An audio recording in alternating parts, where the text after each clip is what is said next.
Bonjour tout le monde, bonjour à tous, bienvenue sur notre chaîne Messager de la Nouvelle Terre. Bonjour à tous, bonjour à toutes, Anne-Marie avec vous aujourd'hui. Alors une vidéo aujourd'hui pour parler d'ancrage. Parce que par rapport à la dernière vidéo, un commentaire nous a été fait et on a trouvé intéressant de rebondir sur ce commentaire. Donc dans un premier temps, ce commentaire nous parlait de cette,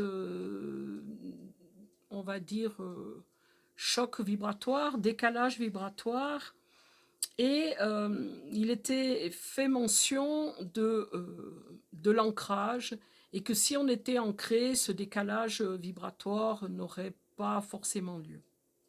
Alors, je tenais à faire une précision, c'est que le décalage vibratoire créé par le fait de regarder un film, qu'il soit de violence ou pas, ne change rien, le fait de regarder des nouvelles sur les médias ou autres, ou même le fait parfois de rentrer dans certains lieux, on va dire un peu plus denses, crée un décalage vibratoire, que l'on soit ancré ou pas, le décalage, il est.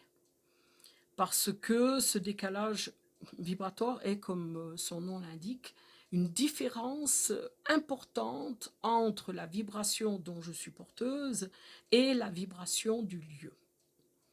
Donc l'ancrage et le fait d'être ancré ne va pas empêcher ni atténuer la sensation du décalage vibratoire, qui peut aller jusque presque, on peut dire, le malaise au niveau du corps. Donc ça, c'était la première chose. Ensuite, le deuxième élément dont on voulait parler, c'était par rapport à l'ancrage. On va dire que pendant longtemps, on a parlé d'ancrage à la terre, d'ancrage profond, d'ancrage sur tous les points de vue. Et nous, on s'est rendu compte au fur et à mesure qu'on avançait sur ce chemin de la nouvelle conscience, de la nouvelle terre, les enseignements nous ont été donnés par rapport à cet ancrage. Et aujourd'hui, on est au point où on s'ancre en nous, dans notre cœur. On s'ancre dans notre lumière. Et uniquement dans notre lumière, dans notre cœur et en nous.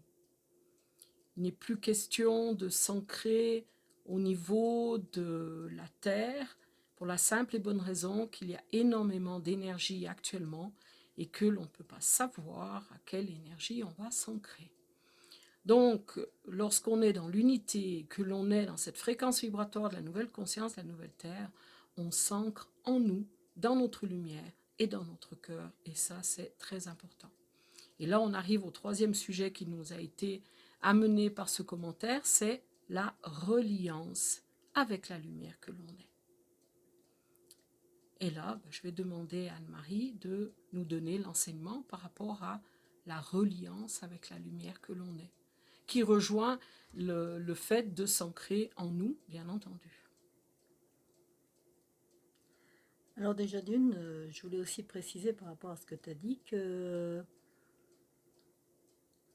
dans l'ancienne terre, nous étions dans une terre d'expérimentation et nous avions besoin de connecter ces différences vibratoires entre qui on est et ce qui est dans la matière sur la terre, le lieu, la personne, les égrégores, parce que c'est ce qui allait nous enseigner.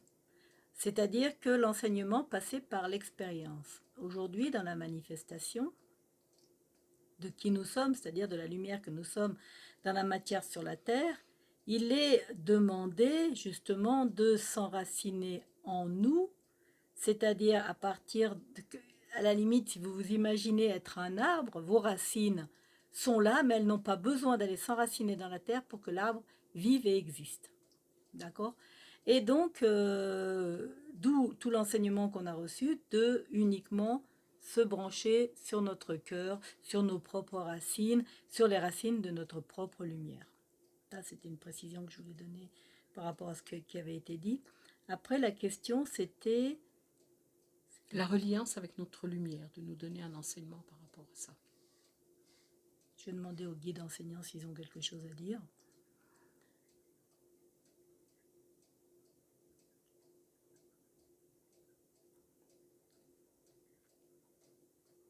Alors tout d'abord, il vous faut entendre que la reliance à votre propre lumière est encore un concept du monde duel.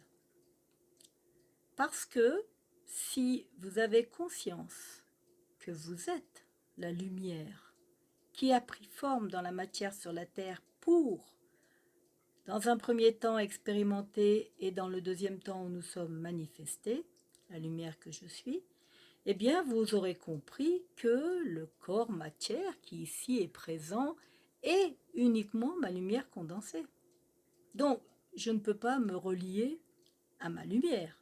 Par contre, je peux prendre conscience de la lumière qui m'habite et à quel point elle est, entre guillemets, voilée par des consciences, on va dire, plus ou moins dévoilées.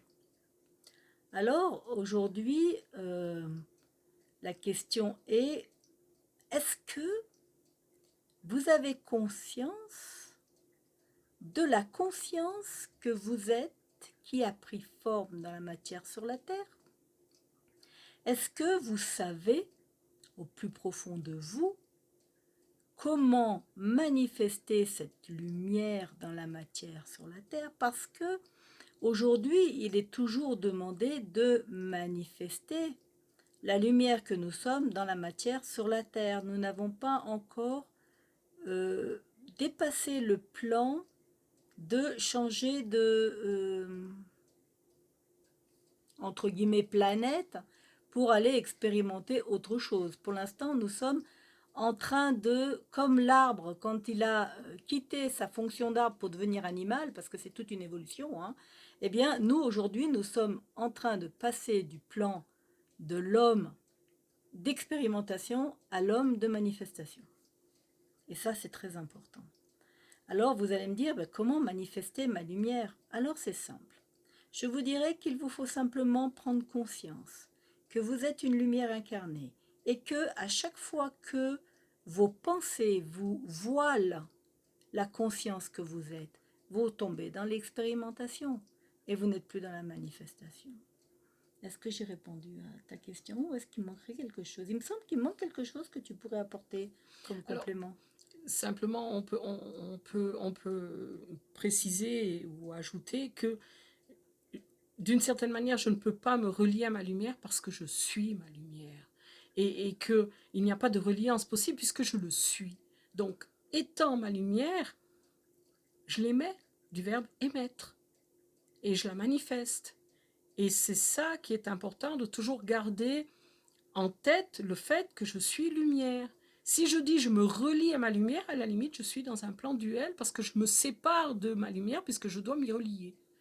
Donc ça, c'est important de bien conscientiser et de garder en conscience que je suis la lumière que je suis de toute éternité. Et je la manifeste. Dans ce plan, ma lumière est dans un plan, on va dire, plus subtil, et moi, je suis elle dans un plan plus dense. C'est la seule différence qu'il y a, si on peut nommer une différence, c'est une différence, on va dire, là encore, vibratoire, uniquement. J'allais rebondir là-dessus en disant, et c'est là qu'on peut retomber dans l'enracinement, on va dire, qui quelque part ne peut être qu'en nous, puisque nous sommes l'expression densifiée de la lumière que nous sommes.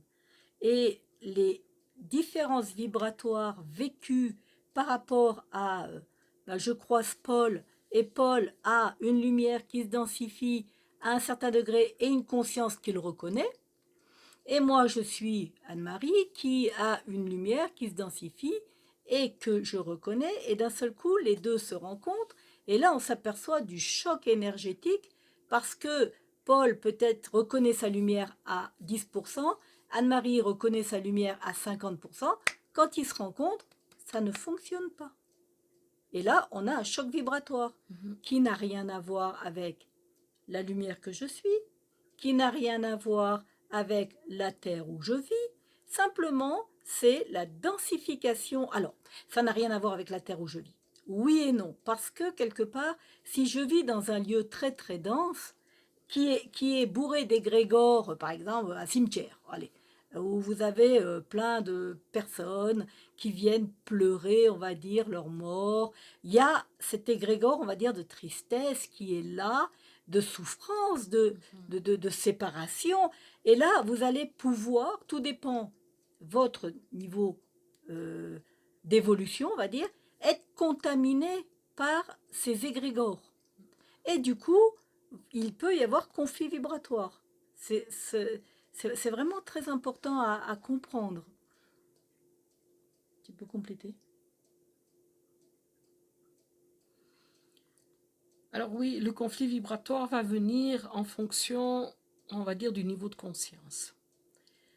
Si je n'ai pas conscience de la lumière que je suis, je vais être atteinte vibratoirement parce que cela va venir réveiller en moi une nostalgie, une tristesse ou une souffrance due au deuil ou à la séparation, si je reprends l'exemple du cimetière. Si maintenant je suis dans un niveau de conscience où je reconnais la lumière que je suis, ce décalage vibratoire va me heurter, mais étant dans cette conscience, manifestant ma lumière, on va dire enraciné en la lumière que je suis, ce décalage, je vais le percevoir, mais à la limite, je ne vais pas être contaminé par ce décalage. Mais je vais le percevoir. Donc je vais manifester ma lumière et soit je m'en vais. Ça peut arriver que le décalage est tellement important que même dans la manifestation de ma lumière, je passe mon chemin. On n'est pas dans un côté sauveur du monde. On n'est pas là pour changer à tout prix l'état des choses et des lieux.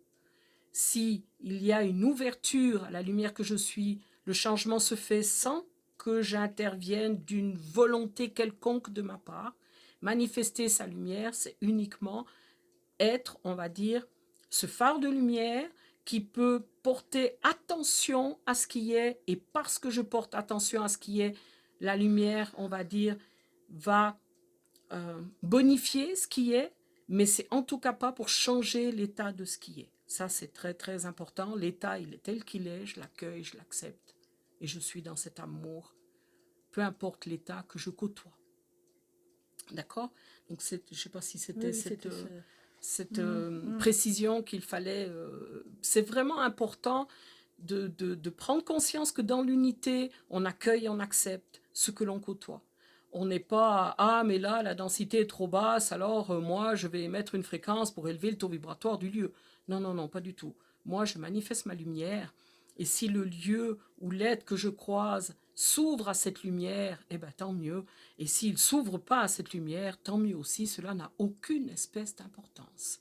Et ça, c'est dans l'unité, c'est quand même peut-être une des plus grandes différences qu'il y a entre, on était avant dans le monde duel de l'expérimentation, et le monde de l'unité et celui de la manifestation. Dans la manifestation, on accueille tout ce qui est, sans jugement aucun, et dans l'amour, parce que l'amour est une force de cohésion. Voilà, je crois que pour cette vidéo, suite à ce commentaire qui nous a paru très intéressant, et on s'est dit on va y répondre par une vidéo parce que c'est un sujet qui est important et qui méritait quelques précisions. Alors voilà, on termine avec un regard d'amour. On vous dit à tout bientôt, et toujours comme d'habitude, si vous aimez cette chaîne, partagez, partagez, partagez. C'est important. C'est important d'être dans cette unité. Alors à tout bientôt. À tout bientôt.